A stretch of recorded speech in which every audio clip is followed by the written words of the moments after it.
दोस्तों जो हमारा नेक्स्ट पार्ट है वो है पार्ट 4, जिसे हम बोलते हैं कारक। ठीक है, ये कारक होते क्या हैं।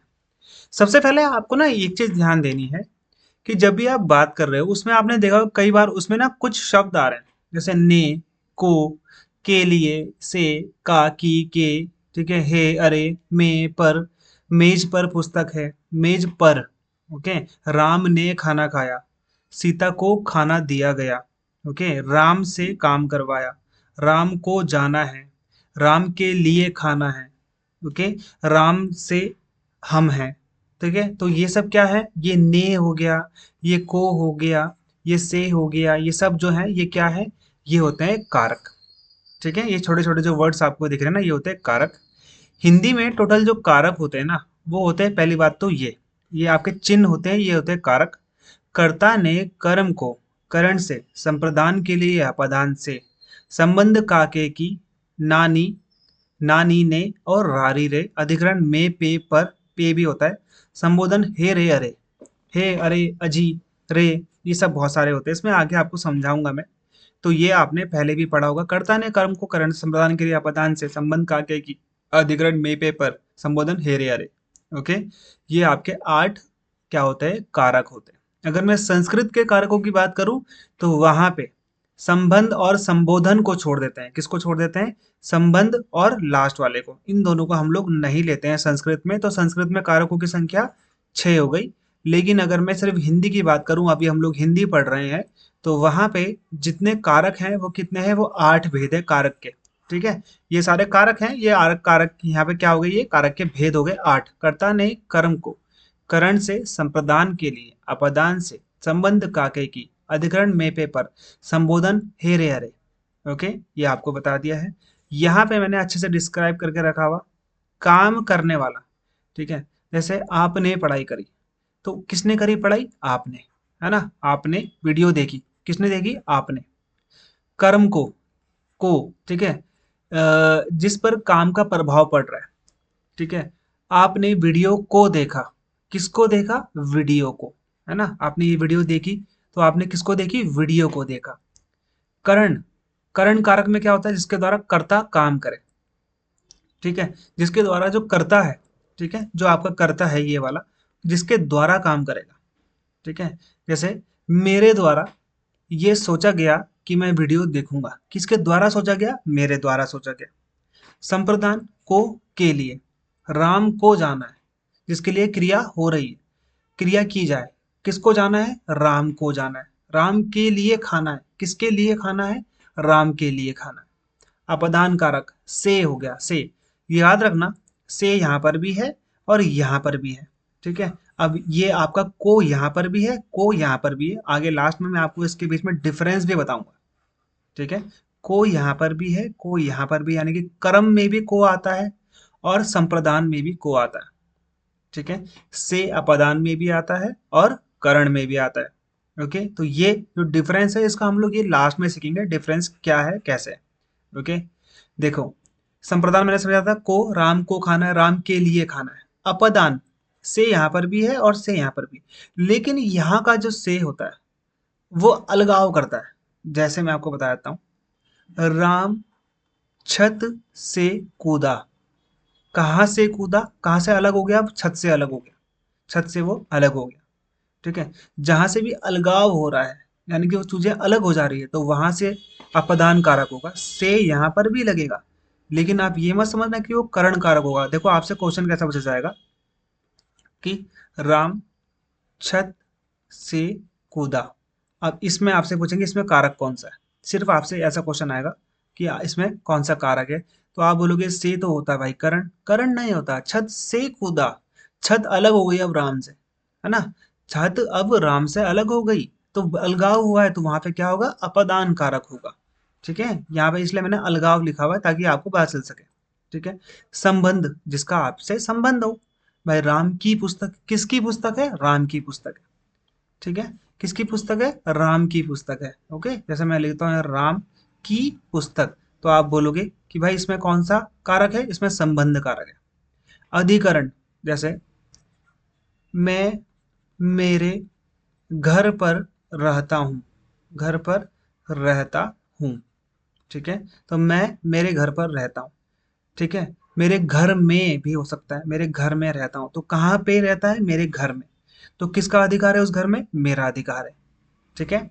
यहाँ पर मैं बैठता हूँ, यहाँ पर मैं बैठता हूँ, ठीक है। तो यहाँ पर, यहाँ कहाँ पर? यहाँ पर, ठीक है। या फिर टेबल पर, चेयर पर मैं बैठता हूँ। कहाँ पर बैठता है? टेबल पर। कहाँ पर बैठता है? चेयर पर। तो किसका अधिकरण है उसके ऊपर? भाई बैठने वाले का, ठीक है। संबोधन। अब यहाँ पे ये बहुत सिंपल है, इसमें आपको ज़्यादा समझने की ज़रूरत नहीं है, बस आप इतना समझो। इसमें क्या करोगे आप, ठीक है, इसमें आप ज़्यादा कुछ नहीं करोगे। हे जैसे होता है, हाय ये कौन है, जैसे यहाँ पे आपने एक्सक्लामेटरी मार्क लगा, जिसे हम बोलते हैं, क्या बोलते हैं हम इसे बताओ? संबोधन कारक जब होता है तो हम लोग ये चिन्ह लगाते हैं विस्मयादि बोधक का। हाय ये है, कौन है, मुझे नहीं पता ये कौन है, ठीक है। अरे, ठीक है, अरे वह कौन था जिस जो मेरा पर्स चुरा के भाग गया, ठीक है। अजी सुनते हो, ठीक है। तो यहाँ पे ऐसे वर्ड जिसके आगे क्या लगा होगा? जिसके आगे लगा होगा विस्मयादिबोधक, है ना। तो याद रखना संबोधन होता है, ठीक है। जैसे हे राम, हे यहाँ पे राम किसने बोला था? गांधी जी ने मरते वक्त, ठीक है। तो यहाँ पे याद रखना हे राम, ठीक है। जिसके आगे क्या लगा हो, बस आप सिंपल से याद रखो, जिसके आगे ये वाला विस्मयादिबोधक हो। ओके। अब हम ढंग से पढ़ते हैं दोबारा से। कर्ता कारक मैंने आपको ऊपर भी समझाया। कर्ता ने कर्म को करण से संप्रदान के लिए अपदान से, है ना। अधिकरण मेपे पर, ठीक है। संबंध काके की, अधिकरण मेपे पर, संबोधन हेरे हरे।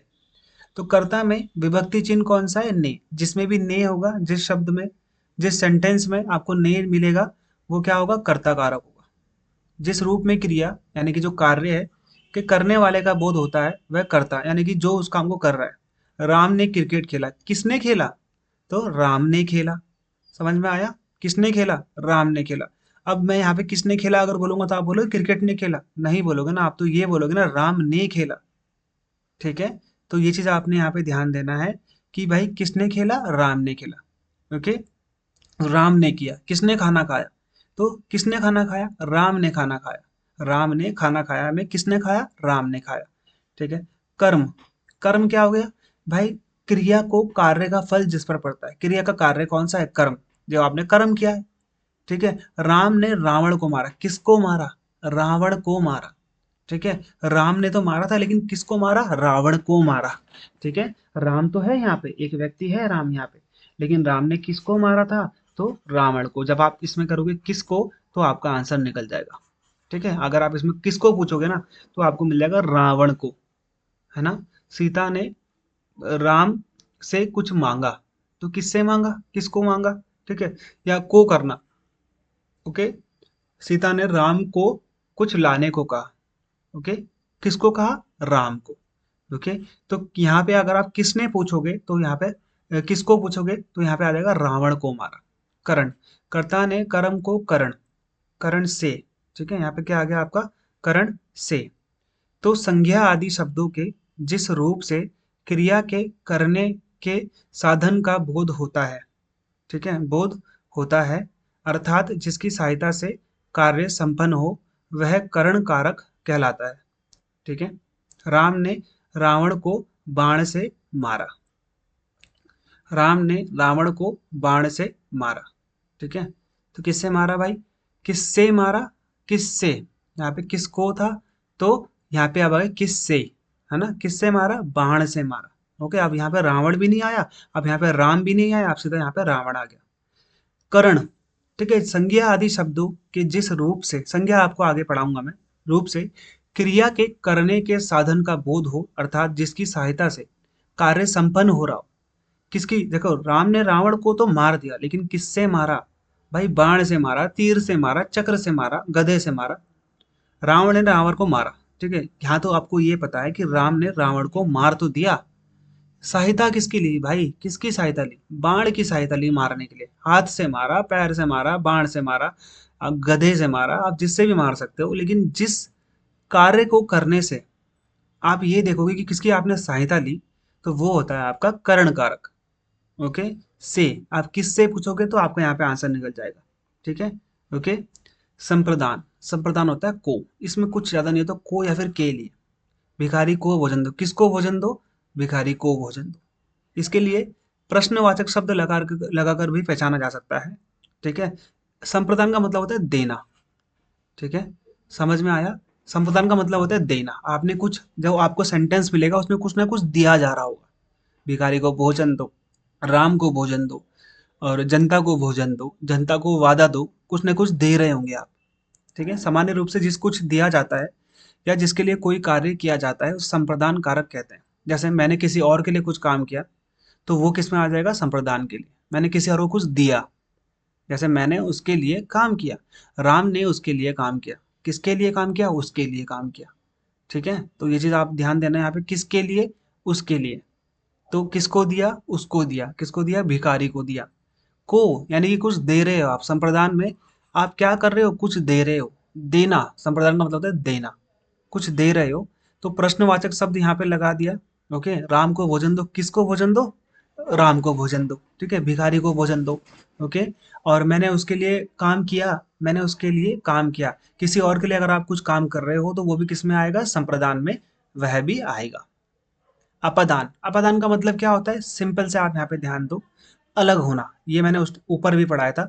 जब आप कुछ चीज अलग हो रही हो तो सिंपली वहां से क्या आएगा? से।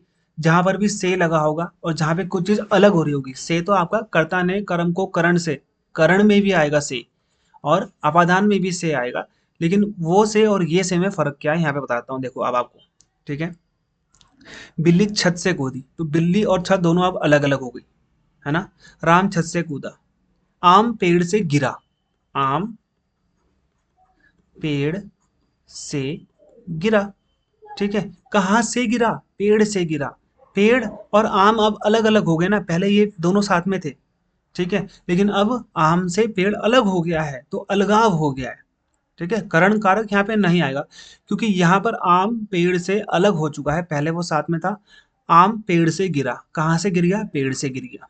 बिल्ली छत से कूदी, राम छत से गया। ओके, कहाँ से गया? छत से गया। तो यानी कि अब वो छत और वो अलग अलग हो गए। ओके, तो याद रखना, जहां पर भी अलगाव हो रहा हो तो वो क्या होता है? अपदान कारक होता है। संबंध कारक, संबंध में आपको ज्यादा दिक्कत नहीं आएगी। संबंध में सिंपली आपको संबंध पता चल जाएगा कि भाई इसका उससे संबंध है। ठीक है, रवि का घर बंद है। ठीक है, सीता का घर बंद है। शीतल के पिताजी अफसर है। शीतल हो गया। रवि और घर के बीच में संबंध क्या है? रवि का घर।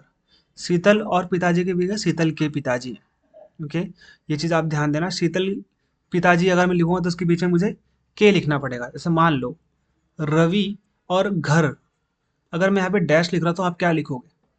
अब रवि में तो नहीं लिखोगे आप, रवि में घर में तो कोई भी नहीं लिखेगा।